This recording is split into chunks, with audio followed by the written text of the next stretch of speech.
Guys, I was up in Summit County and I thought, is anybody going to have a tea party up here? So I had one.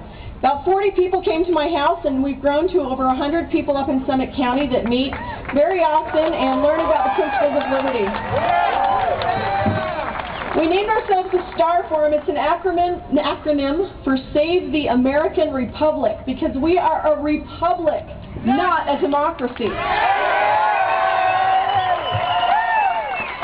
Many of you are delegates. We have public officials here, and we may not always agree. We may not agree on issues.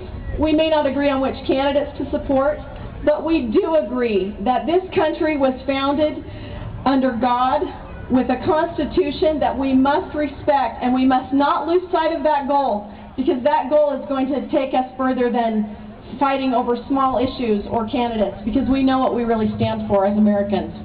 We believe in uniting behind principles of limited government, maximum personal liberty, maximum personal responsibility, and a minimum of taxation. And then our republic will stand.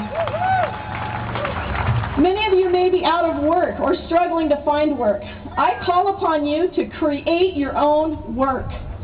Be Americans again, where we create the jobs and we're independent and we are innovative and creative. Study history and find out what it means to be an American. In a fourth turning, which is what we're in again now, there have been fourth turnings in our nation's history. The first time we bested the age of kings and we founded a country. The second fourth turning, we ended slavery. The third fourth turning, we got out of a Great Depression and we beat Nazism. We're here again in a fourth turning. What is it we're going to create this time? Freedom! I want to tell you a little story about public virtue, something that's been missing from our society for a while. Oh, yeah. There's a story of Abraham, Sara, and Isaac. You know the story? Yeah. This story is about Abraham Clark.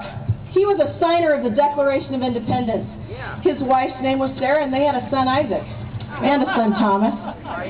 Thomas and Isaac joined the Continental Army and were captured by the British and put on a ship, the Jersey ship, prison ship off the coast. This ship was known for being brutal to its captors. The British went to Abraham and Sara and said, recant your signature off the Declaration of Independence and we'll feed your boys. Boom! Their boys would have said, I'll go hungry. That's right. Abraham and Sara tried to trade their possessions and their wealth and their fortune, but the British didn't want their fortune. So they tried to trade their lives. At least Abraham could trade for their youngest boy, Isaac, right? At least get him freed. He was just a teenager. Nope, the British didn't want that. They wanted him to recant his signature off the Declaration of Independence. But Abraham and Sara Clark would not give up their public virtue or their honor. Their sacred honor was more important, and they put the lives of their boys in God's hands and were willing to sacrifice their sons for the cause of liberty. Yeah! Man, I have to talk now. I'm nervous. I'd rather eat freedom. I am asking our elected officials and us to pledge our sacred honor again. We don't have to give our boys' lives up, hopefully. But we may have to give our time and our money and absolutely our sacred honor to make this great republic work again. It's time to study history and recognize that freedom comes from a limited government and less regulation. We're a charitable people. We will care for our countrymen in need. We don't need government programs to feed us, educate us, medicate us. Let us be free.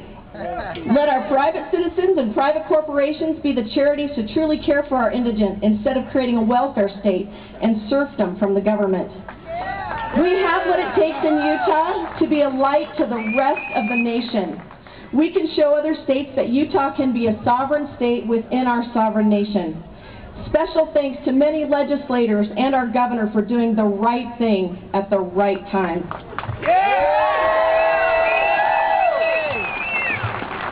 This is a time in history when we will prove ourselves and prove our allegiance.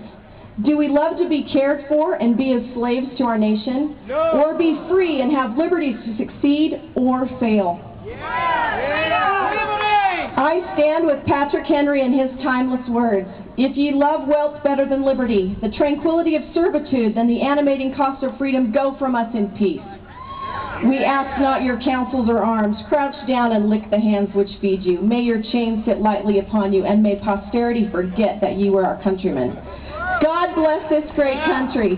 God bless the people of Utah. It is we the people to move the cause of liberty. Thank you.